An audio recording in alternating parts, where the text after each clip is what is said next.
The Bible says that no one is good except God, and that every good gift comes from God. Goodness comes from God, and a good life comes from knowing Him and walking with Him.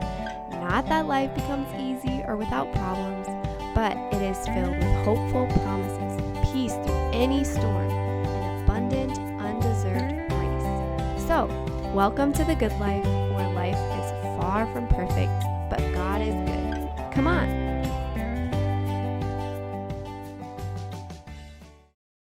Hello everyone, and welcome to the video. Thanks for clicking and being here. Good morning, good afternoon, good evening, whatever you are doing. I hope you are having a great day. I'm showing here these clips from a couple months ago. It's a little outdated of the last of our vegetables that we harvested from the garden, so I'm just washing them. These carrots were extremely difficult to wash and get all the dirt off of them, so if you have any tips, let me know. They did taste amazing, but I ended up peeling them. So in this video, we're just going to be showing some normal life around the house, cooking and cleaning and making some sourdough, of course, which is just all the things I'm doing as a stay-at-home mom, which I'm so grateful for. I love being a stay-at-home mom. It's a dream come true, honestly. Not that I don't have difficult moments and difficult days, because I do. Life is chaotic a lot of times and a little bit stressful, but I love it, and I want to work hard at what I'm doing, even when I'm doing the same tasks. It seems like day after day, I really want to work hard at doing them and doing them well, and to enjoy all the simple moments of life. So I hope this video encourages you in whatever you are doing today, and the difficult things that you are facing in your day, to do them well, that God has set those things before you, and He is honored by your obedience and faithfulness in doing them well. So come along with me. Good morning, we are back for some more sourdough recipes. I'm always up to try a new sourdough recipe. I love to just search for them on my Pinterest and see lots of delicious treats. I am just wearing a little cape blanket that my daughter put on me, and I have my dishwasher going. So let's start off with some cinnamon swirl bread. It's a sourdough loaf recipe, so you cook it in like a 9x5 pan, is that what it's called? And then it has a cinnamon swirl throughout the dough. So let's go ahead and put it together. All right, 150 grams of starter, 325 grams of water. Give it a mix. And then 500 grams of flour. 25 grams of honey, 20 grams of avocado oil or olive oil, and then 10 grams of salt. Give it a mix until it comes together, and then you can use your hands to do the rest. Why is it more sourdough? Because I want some more sourdough. And then just cover up your dough. All right, I'm a little bit further away from the dishwasher, so hopefully the sound is a little better. I normally run my dishwasher every night because I like to have just everything that I need in the morning. All the dishes are clean, I can put them away and I'm good to go for the day. But lately I haven't been running it at night because our dishwasher is a little loud, and so if it's going at night and my baby's sleeping and I'm in the kitchen cleaning up or moving around the house doing things, I'm not able to hear her if she wakes up and cries, which she wakes up quite a bit still. So I don't like to run it until right before I'm gonna go to bed, because then I don't have to worry about it. I'm with my baby. So, but lately I've been forgetting to run it at night, so I wake up and have to run it, which is fine.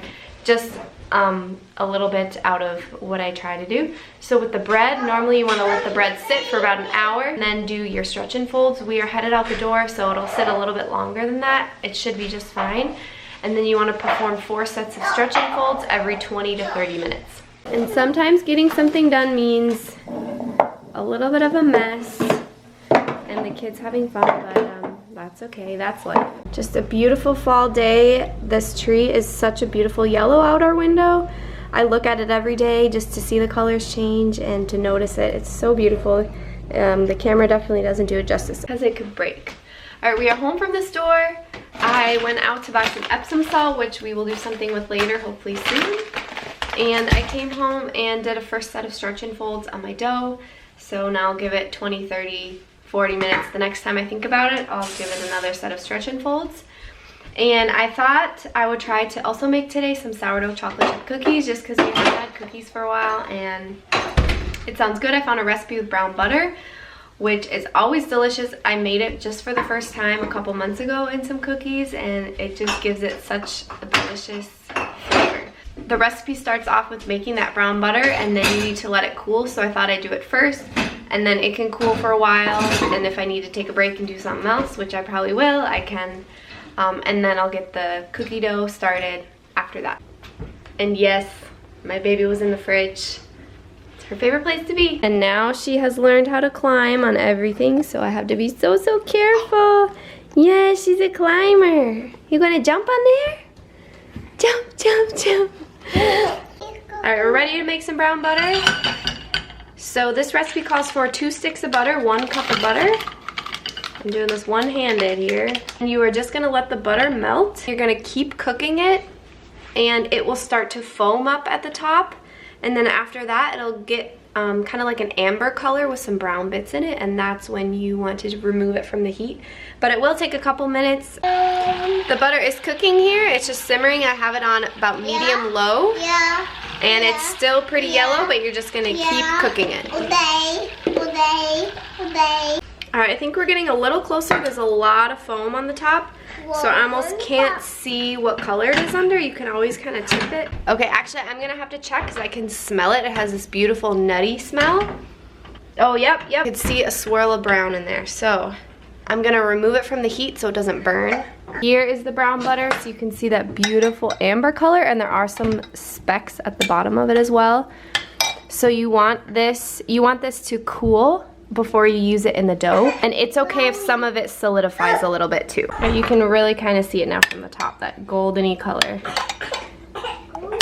Smells amazing. I got the baby down for a nap. Praise the Lord. She's been really struggling with naps lately, so hopefully I have a little bit of time. I'm gonna make homemade laundry detergent. That's what I got the Epsom salt for. I have been wanting to do this for a little while, but I wanted to use up what I had first. And so I used it up, the powder that I was using, I used it up 2 days ago, and I'm ready to do some laundry. So I thought today's the day that I need to make it. I'm literally out. So I have 2 mason jars that hopefully it'll fit in. It's a dry powder mix, and it is a mix that does not involve grating a bar of soap. I know a lot of recipes call for that. I'm gonna try doing this one without it.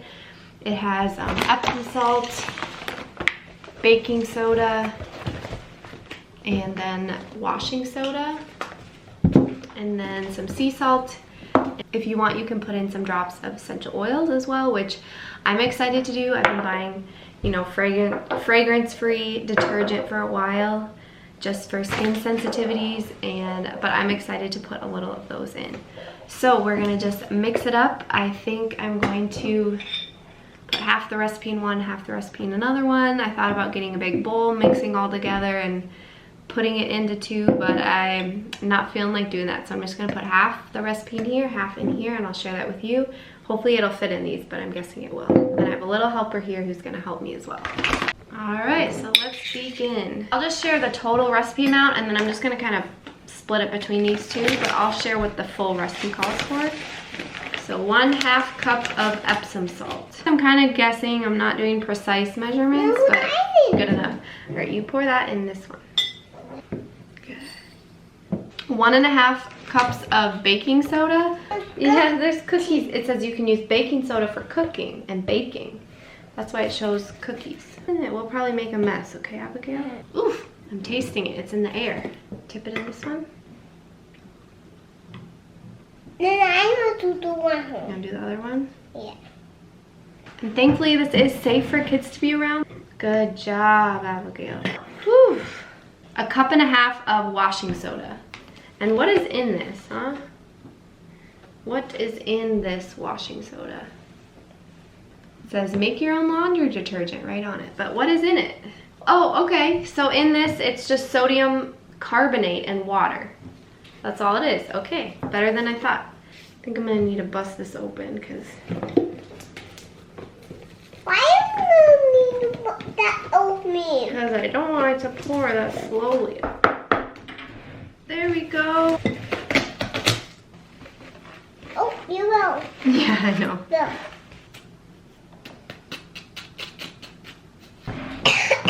Is it dusty? Good girl. All right, now turns out I have plenty, so I am gonna combine these. Might as well. It makes just enough to fit in one jar. That's perfect. There we go. Hey. Hey, look. Look at that. Pretty. All right, now we'll add the last ingredient, which is sea salt. This apparently helps to lift stains and one other thing, keep the colors, I think. Keep the colors from fading. So a 1/4 cup of sea salt. Good. Now we're gonna put the oils in, okay? Why would the oil then? It says about 20 to 25 drops of oil, and I guess you just mix it in. And put it? Hopefully that works okay. 1, 2, 3, 4, 5, 6, 7, 8, 9, 10. 1, 2, 3, 4, 5, 6, 7, 8, 9, 10.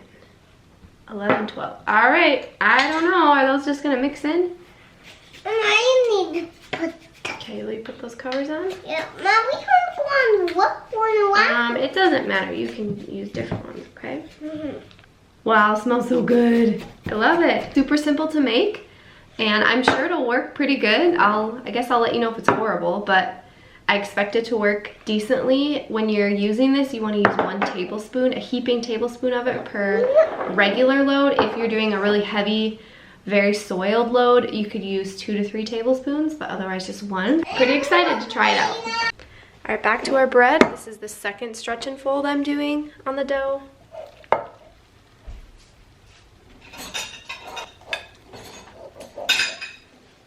Do that about 2 more times. Usually I kind of just do whatever is convenient for me for stretch and folds. We need to go and collect our chicken eggs so that we can make the cookies, and I need to go and collect them, but I want to show these baskets that I found on Amazon. It actually came with 4, so this is 3. I'm using one of them, and I'm going to use it for getting our chicken eggs because I wanted something that was wire and metal that I could clean, because I was using like a wicker basket before that I just had, and I just wanted something that I'd be able to clean, because sometimes our chicken eggs get poopy and messy and just doesn't feel as good in a little wicker basket. So I got these 4-pack from Amazon, and I was really happy with the price. It was $17 for 4 of them, because I was searching these kind of baskets with a handle, and a lot of them were selling one of these for like $18 to $20 just for one. And I was like, that's ridiculous. I don't want to spend that much. So now we have 4 of these, which we don't need 4, but I feel like I'll find uses for them. We can use it for collecting vegetables from our garden. We can use it for holding produce, you know, fruit and veggies, like fruit basket here at home. I feel like they'll come in handy. They're really nice. So yes, just wanted to share. I am definitely someone who will hunt and search for the good deal on Amazon. I will keep looking. I'll spend an hour looking to save, you know, $10 on something. To me, I don't know, I just kind of enjoy that, and I feel like it's worth it. My husband would probably say your time is not worth that much. I like to find the good deal, and I don't want to feel like I'm spending a ridiculous amount on something. So let's go get some eggs.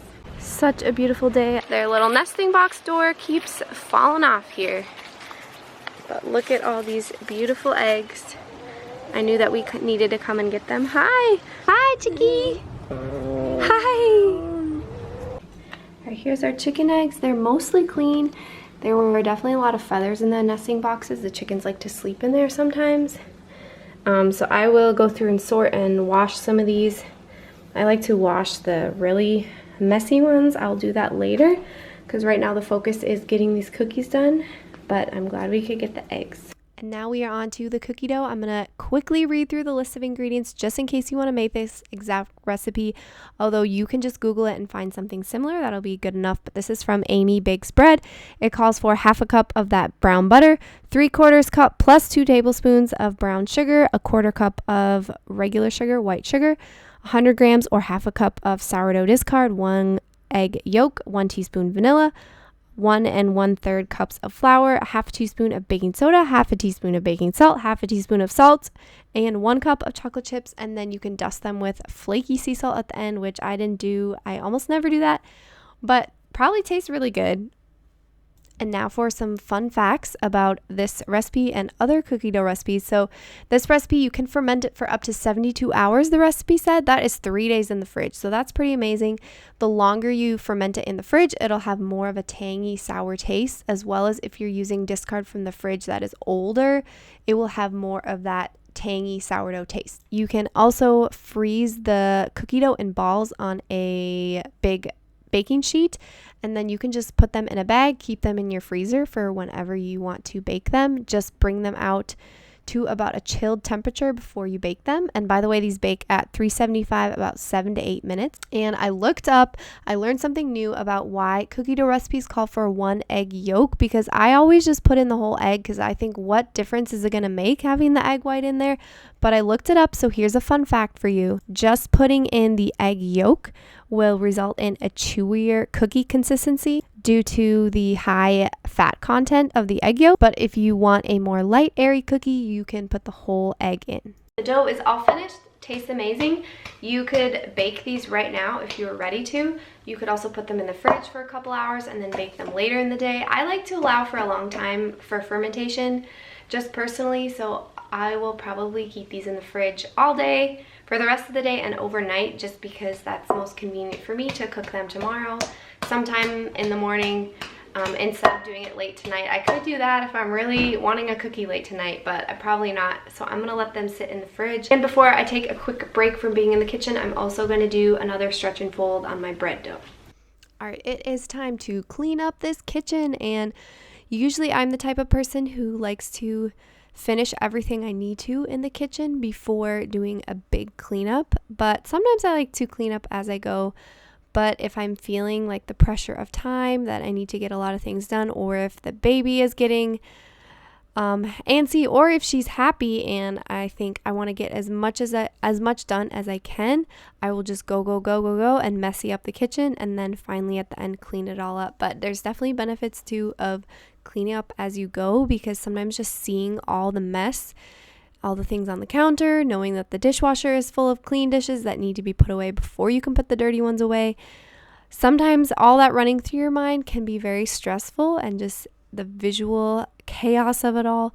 And so doing a big clean just helps your mental load and all the things you're thinking of in your mind. But I've learned over the years, not that I've had years and years of experience, but just having kids the last couple years, that cleaning up the whole entire kitchen usually takes between 15 and 30 minutes, depending on if there's a lot of things like to hand wash.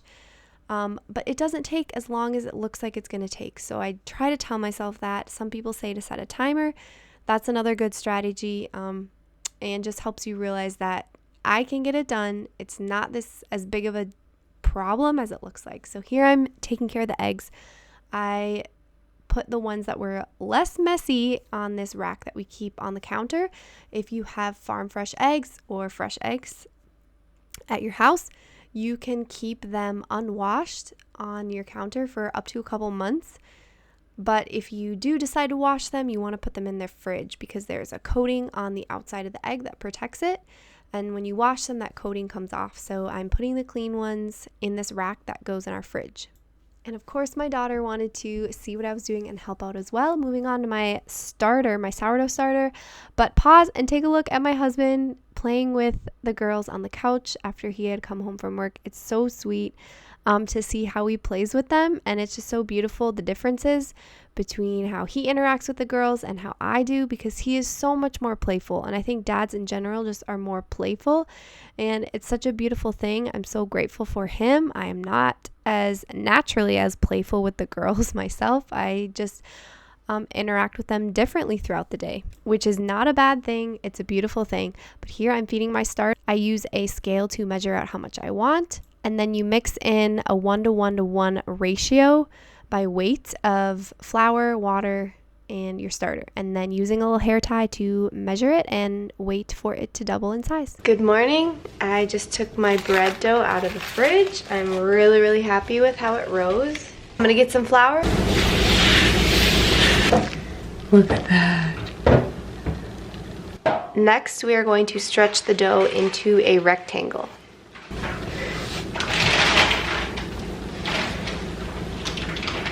This is the filling. It is a 1/2 cup of brown sugar and 1 to 2 teaspoons of cinnamon.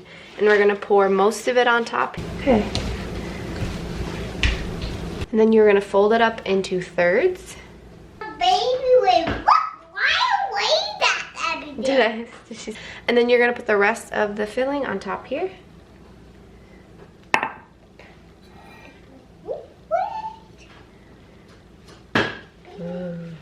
And you're just going to roll it up. Kind of similar. Pinch together these two ends. You're gonna put the seam side down into a, is this 9x5 loaf pan? And you're gonna let this rest. It didn't say how long, but I'll probably let it rest for about an hour and see if it rises anymore. It's been a couple hours. We left the house, did a couple errands. Some of the cracks that I pinched together didn't stay pinched together, but it will sure taste delicious. I'm not a perfectionist when it comes to sourdough. I have always, I think every time I've had good results, and that's what I care about. It's good enough for me, so something that tastes good. So this bread is going to cook at 400 degrees. I have my oven preheating now for 35 to 40 minutes or until there's a nice crust on top. A little bit later today, maybe this afternoon, I'm gonna bake those cookies. My husband and I actually tried some last night. My husband came home from Bible study. He saw the cookie dough in the fridge. He said, hey, can I make some? Is this dough all set? Is it good? And I said, yeah, you can make some. So he made just a couple and we tried them last night. So they were delicious. I will share later with you. Here's the bread out of the oven after 35 minutes. Looking at it, I quickly realized that I forgot you're supposed to cut some slits in the top of it before you bake it. See, there's always something I'm forgetting in recipes like this, but maybe I just don't pay close enough attention to the recipes, but that's okay. Ooh, I will let you know how it tastes. I'm sure it's delicious. Bread is definitely delicious. Also forgot to grease the pan, so it was a little hard getting the first piece out, but it all works out in the end. And this bread was amazing. I sliced it all up and stuck it in my freezer. You'll see that at the very end of this video. I like to do that with my sourdough bread so that way it lasts longer, it's fresher. I can just take a slice out of my freezer and put it in the toaster oven and enjoy it anytime. I do that for almost all of the bread that we don't eat up right away that same day or the next couple days. Now I am cutting up some fruit. This was actually for a bridal shower that I was planning around the same time. So this was a very productive day for me. Not every day is like this. Obviously, sometimes just more needs come up and things happen and yeah, parenting takes over. But today I was able to get quite a few things done. This is like definitely a productive day for me personally, which is always nice. Some days are not as productive and that is okay too. We were enjoying some cantaloupe. My oldest daughter made a connection and said, this is kind of like watermelon because it has white seeds in the middle. And I said, yeah, it is. She makes a lot of connections like that, just getting older, connecting things that she's seen before or heard before, that we've done before, and how they are similar and different. And it's just really sweet and beautiful. We don't eat cantaloupe a lot, so it was enjoyed by both of my girls. So now we are baking up these cookies. I just used I think I have like a tablespoon cookie scoop, scooped them all on, baked them up. And they did turn out a little bit darker than I prefer. I prefer more of like a softer, doughier type of cookie than like a crisp cookie. But nevertheless, they were still amazing. So I would recommend trying brown butter in some recipe. There's so many out there. It's delicious, has such a unique taste. So go ahead. It just takes a few extra minutes to brown the butter instead of just melting it in the microwave. But you can do it. Go try it. Really delicious. And now I'm just moving on to a simple dinner idea, inspiration for you guys. This is one of my go-to meals that we had for dinner this night, and a lot of nights I've probably cooked this like 10 times. And it's something like a Philly cheesesteak sandwich. I eat this without bread, just in a bowl. But my husband prefers this with bread. So either way, it's delicious. You use a quick steak that we get from Costco. You can get it at other grocery stores too. We've seen it there, but it cooks in just minutes. You cook it from frozen. So this is a dinner that I go to all the time when I have not put any thought into dinner. I haven't like taken meat out to thaw and haven't done any steps to prep or get ready for dinner. This is something that I can quickly throw together. We usually have bell peppers. It's like a go-to vegetable that we all like in our house. Here is that meat. Just a quick peek at what it looks like, and it comes in like a big bar of 3 different separate bars, so you could take out just one little rectangle there and cook one sandwich for yourself. Each little rectangle is supposed to be about 1 serving. We usually eat like a whole 3-pack for our family. This night I made 2 full packs just because it's nice having some leftovers.